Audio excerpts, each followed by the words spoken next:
All is not well in the land of Blue. This once pristine land of floating islands is now besieged by a horde of monsters who threaten the very balance of nature. The goddess Luna needs stalwart adventurers to deal with this threat, so it's up to you to save the land of Blue by killing everything you see, going on dates with strangers, and wearing increasingly stupid costumes. This is the MMO Grinder, and it's time to look at Luna Online.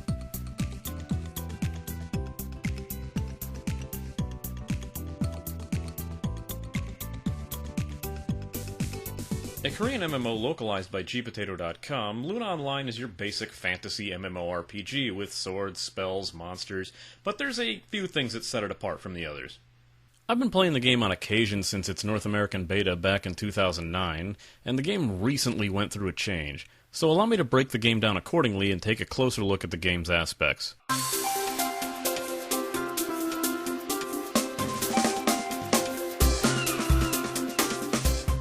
As you've probably noticed by now, the visuals of Luna are very colorful and childish. The characters are cute, the enemies look cartoony, and the NPCs are fucking stacked. For a game that looks like it's supposed to be geared toward a younger audience, nearly every female character is stuffing a D cup or more into their clothing, with a generous helping of cleavage to go with it. Compare this concept art of some of the game characters to their in-game selves. I'm guessing a few more pounds in cup sizes were required before they were allowed into the land of Blue. It's an odd choice, considering that younger kids probably won't even notice, so all it would seem to do is attract perverts into playing this game. Not like that had any influence over my decision to play this game. I'm just saying. Otherwise, the game just tries to stick with the cute aspects, with chibi player characters and often harmless-looking and strangely talkative enemies.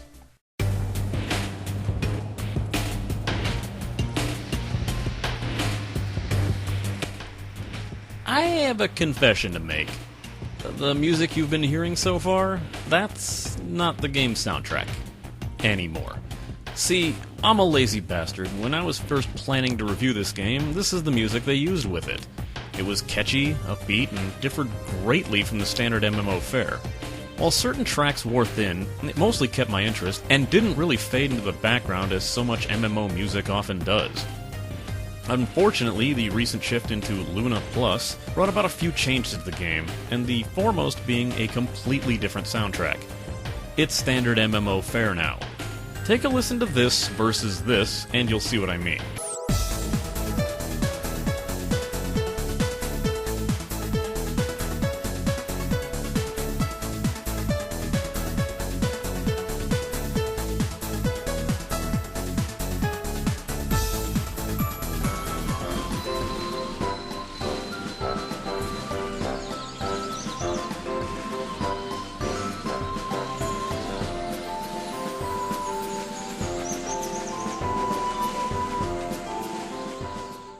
There are a few tracks I like better than the old ones, but it's definitely a different feel.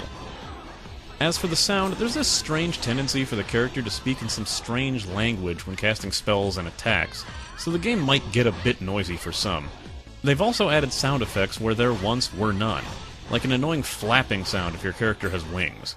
Other than that, it's an MMO. You'll probably be playing your own soundtrack anyway, so this category probably shouldn't matter to you that much.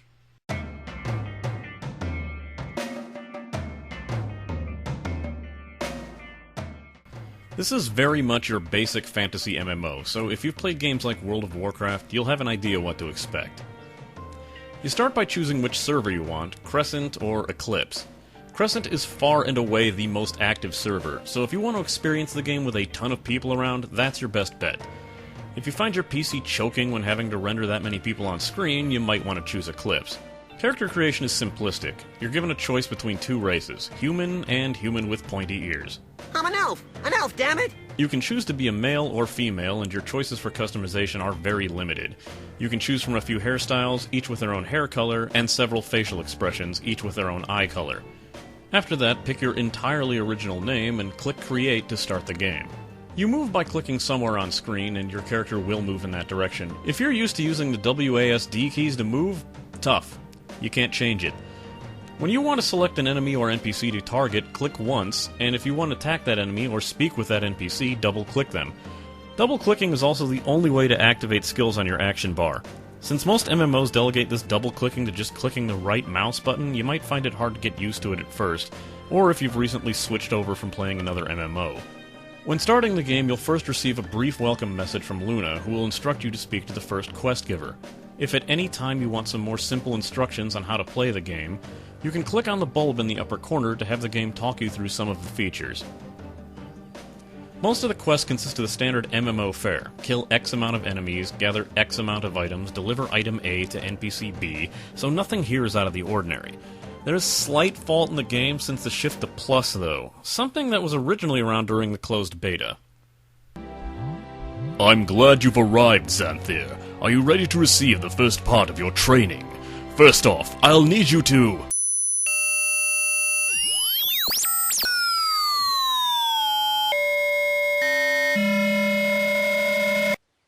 Yeah, I'll get right on that. Yep, it seems the translation department has been slacking a bit. More often than you'd think, you'll see actual random symbols in the place of words. Hell, opening up the world map still shows everything in Korean, although they've fixed the mini-map as of recent. There's also some pretty lazy Babelfish translations of some of the quests, making them nigh impossible to figure out. The recent upgrade has also fixed a few issues with the gameplay, namely its difficulty. Originally, this game was piss easy, with your character, regardless of class, able to take out enemies as high as 5 to 10 levels above you with 1 to 2 skills. The randomly stationed elite enemies even proved laughable if you kept a potion on you. I slated this game to be my first review in the MMO Grinder series simply because it was so damn forgiving. However, since it took me so damn long, the new version of the game isn't as kind, as enemies are more deadly now, and health regeneration isn't nearly as fast, but it still removes some of the more confusing elements of MMOs. At first, like most MMOs, leveling is pretty fast, with no penalty for death as long as you're under level 10. Once above that, though, you will lose a small percentage, about 1 to 3%, of experience when you resurrect, and even more if you choose to respawn in the same area rather than a save point. It's even possible to go down a level if your XP is low enough when killed. Luckily, the loss is often made up with a few standard enemy kills. This game gets much more tough in later levels when aggressive enemies are grouped closer together and have an atrociously fast respawn rate, giving you little to no chance to recover between fights. While the game does often seem to fall on the grind like many Korean MMOs, it does have the common decency to allow you to do repeatable quests, where you can gain a good XP bonus for every 20 or 30 bears you kill, instead of just killing bears for hours at a time. Each level up grants you 5 points to spend on your stats and a few skill points to learn or upgrade extra skills. In order to learn these skills, just press S or click on your skills page, and press the Learn button where you can pick and choose the skills that best benefit your class. It's nice that you don't have to travel back to any area to learn new skills, and you can upgrade yourself on the fly. There are also class changes within the game. While the starting classes fit the MMO standard of Warrior, Rogue, and Mage, you can branch off to other types of classes within your original choice. For example, mages can choose to focus on healing spells and become clerics, while rogues can trade their knife skills for bow skills and become archers. This does require you to visit your specific class trainer, however, but the chance for advancement doesn't come up that often. The looting system is completely automatic. Whenever you kill an enemy, you'll gain all of the golden items without having to click on the enemy. This has the unfortunate implication of filling up your bag space rather quickly, and if your bags are full and an item drops, well, too bad. You'll never know what it was. This game is very item-based too, with the crafting system requiring all sorts of arbitrary crystals, materials, and vendor junk to make even some of the most simplistic of things. The ability to just purchase weapons from vendors seems to be missing now, so unless you're a fan of item collection, just hope a good sword drops for you, or find a good deal through player stores or trades. The game will almost constantly be dumping items on you to boot, with boxes that contain bonus items for each set level you reach, or tossing items into your inventory depending on how many enemies you've killed or how much time you've played the game. Thankfully, the game is nice enough not to choke your inventory with quest items, instead giving them their own storage section. One very interesting aspect of this game, and one thing that sets it apart from others like it, is the matchmaking system. During one early quest, you'll be asked to visit an NPC who requests you fill out a registration card. On this card, you list your age, location, likes, dislikes, through a set of picture icons, and a short introduction of yourself. After that, you can press the D key, or the matching window, to search a list of other registered players organized by how compatible they are with you. Can't say I don't find this a bit disturbing that you can search for players listing themselves as 10 and under. Does anyone that young even play this game? In another feature similar to those weird keychain things that would beep when you got close to someone else with one, the game will inform you if a player has a high compatibility score with you by showing hearts above your head. If you find another player with hearts above their head, you found your match. Besides the creepy implications of this system, there's one very specific reason you would do this, and that's to invite those players on dates, which are small bonus dungeon areas where you fight a constantly spawning group of enemies that steadily increase in level, followed by a final boss fight. If you survive the encounter, you can get a nice experience and item bonus. It's funny all the enemies taunt the player with things like, "You'll never make it as a couple," and "I'll break you up!" It's a lot like that haunted cave episode of Ranma 1/2. I've noticed people in-game referring to these date dungeons as double Ds. How apropos. Of course, to actually go on one of these date dungeons, you'll actually have to find someone to play with, which brings me to the game's community.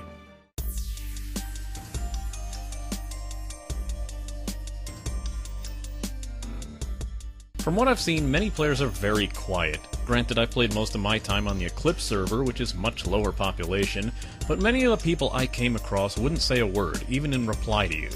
There'd be a few drive-by buffs and the occasional duel request, but rarely did I find myself getting into any real conversations. Of course, one major fault of this may be the chat filter. The chat filter is atrocious! I wouldn't really mind censorship of the more colorful curse words, considering this game's target market, but the usual replacement of said words with symbols isn't what they're doing here. Instead, if anything objectionable is said in your message, it's replaced with a warning that disables everything you've typed. Here's the problem with that. The chat filter is apparently drunk, as the most innocuous of phrases such as "what class are you" are removed, replaced with the chat filter's obnoxious message, "Luna users use more refined language. Stay classy, San Diego." You might think it's because the word class contains the word ass, in similar vein to early Warcraft's chat filter removing the word basement because the word semen is in the middle, but I can say ass just fine. Yeah, that makes sense. What? I can't even say that? Some people speculate that since the game obviously has not been fully translated, that some of the letter combinations trigger what would be considered curse words on a Korean keyboard, but I have no confirmation of this. What I do know is that the filter has left much of the game's target audience, who apparently haven't seen Anchorman, with an irrational hatred for the city of San Diego. It also forces them to speak in LEET, or undefinable acronyms, half the time. It seriously needs to be fixed. I suggest if you want to play this game, bring a friend along, or at least know someone who plays, as going through solo can be a bit frustrating later on. There's a decent chance you might run into a grinding party every now and again, though.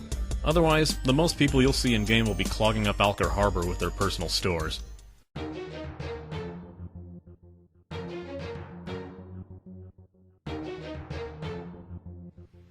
This is where these kind of games make their money, so let's take a look at the cash shop and see if there's anything worth paying for.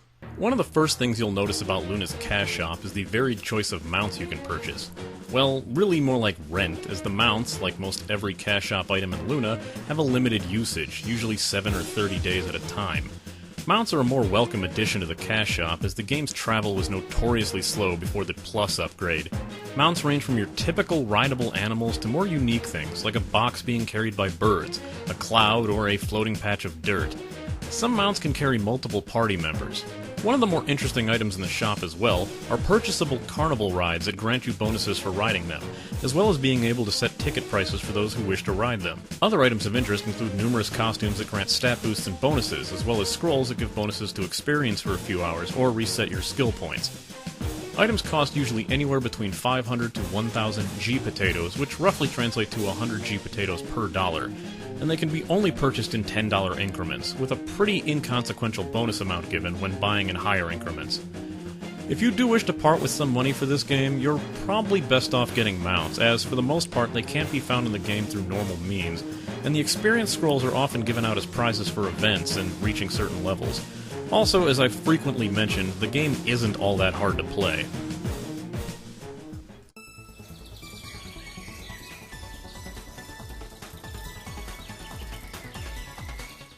Even with the recent changes, Luna is still a great beginner's MMO, and despite its childish setting, it can be a bit of fun if you're willing to immerse yourself in it. Like many Korean fantasy MMOs, there's a good chance you'll find yourself in the grind quite a bit, but the addition of date dungeons and repeatable quests take a bit of the sting away. Here's my final rating. If you like cute-style MMOs or are looking for something simple to whet your appetite for fantasy MMOs, give this a shot. Unless you're in dire need of a mount or a cute costume, you should be able to get by for a while before you'll even be tempted to look in the cash shop. Since many convenience items are provided to you in-game, only pay for stuff if you're positive you're going to stick with the game. Avoiding the obvious if you hate fantasy MMOs part here, pass on this game if the art style is a real repellent for you, as it's prevalent everywhere and isn't going to let up. If you also can't stand grinding in the least, I would probably look elsewhere for an MMO fix. Stay tuned for next time where I show you that not all MMOs are sword and sorcery, with a title that you might have already played and not even known you did.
Quest 304.